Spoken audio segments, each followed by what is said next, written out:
Zebronics. They have come up with a premium line of gaming cabinets and they look pretty dope.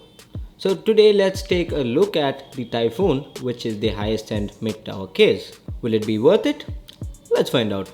Hey, what's up guys, I'm Suman from Phone Stein and let this review begin.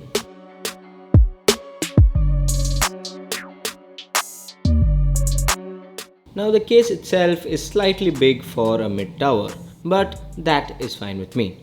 The case is well built with tempered glass covering the top, front and left portion of it. The case is mostly metal and plastic and I'm really happy to see that they are very rigid and not the flimsy ones. The tempered glass side panel is pretty huge with a slightly dark tint but not overdone, so visibility through the glass is perfect. 4 low profile thumb screws secure the tempered glass in place. The tempered glass in the front and top are fixed and I've tried a lot of things but it doesn't come out, so let us assume it is fixed and that is definitely inconvenient. The front I/O is good with 2 USB 3 ports, 2 USB 2 ports, a headphone and mic jack. But in 2017 with VR becoming more popular, inclusion of a front panel HDMI port would have been more appreciated considering that this is again a premium gaming case. The power button is lit up and over that is the button to change the color profile of the LED fans, which we'll talk about in just a second.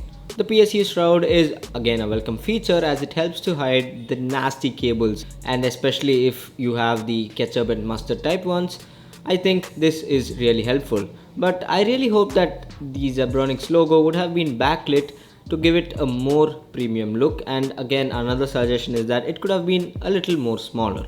Up front, there are 2 slots for placing a DVD drive. Yes, your optical drive, but it's 2017 and I think that's pretty old school because we moved to the USB route, and a welcome feature for those who still use an optical drive. But anyways, this case will support most modern CPU coolers, be it an all-in-one or air cooler without any problem because it has a support up to 163 mm height. I'm not a water cooling expert, but with the knowledge that I have, I am pretty sure that you can do some pretty good water cooling.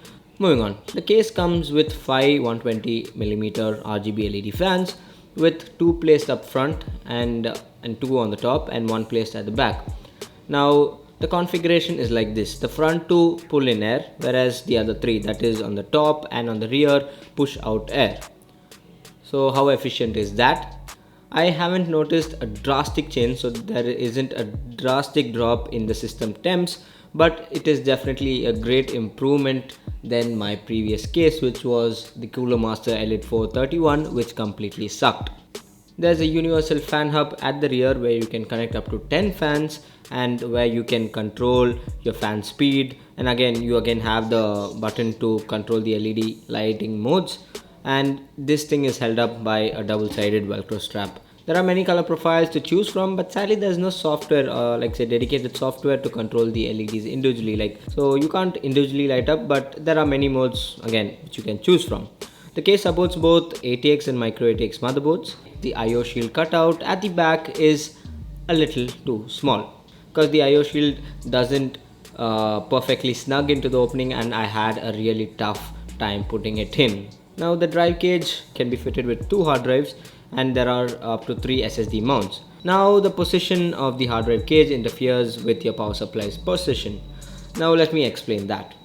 So if you're using extension cables like me, in order to tuck away the remaining cables you have to just pile up the Psu Shroud without any breathing room. Yes, there is no breathing room and that is kind of bad because it is really congested. That's due to the drive caddy being really close to your power supply. So Zebronics, please move the drive caddy a little far apart from the actual place where the power supply will stay. So this will help for a better cable management. The back cover for the PCI brackets is again a welcome addition. Now talking about cable management, the Typhoon is pretty good. The cutouts are well laid out to route the cables, but in case if you have a long graphic card like me, chances are that your cable might interfere with the GPU. but there's nothing wrong with that as it won't harm your components, or there's not going to be anything related to your performance going to be hit. Now to fix this, Zebronics just needs to move the cutouts a little away. Simple. The other side has sufficient space to store your cables, so you won't be dealing with any popping up of your side panels anytime soon. Cable management holes are present, but sadly there isn't any velcro straps provided to hold your cables, and I ended up using zip ties. And now you are provided with one of the best rubber feet I've ever seen till date on a computer case, because it literally makes your case stand in the position that you keep. It is so friction filled, and that is definitely a plus.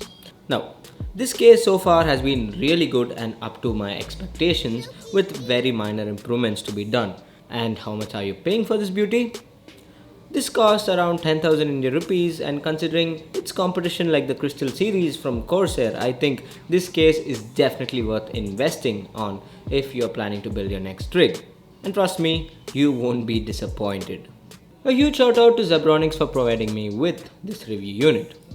So the links to all this will be in the description down below, and make sure you check that. So thank you for watching, and this is Suman signing off once again. Catch you later.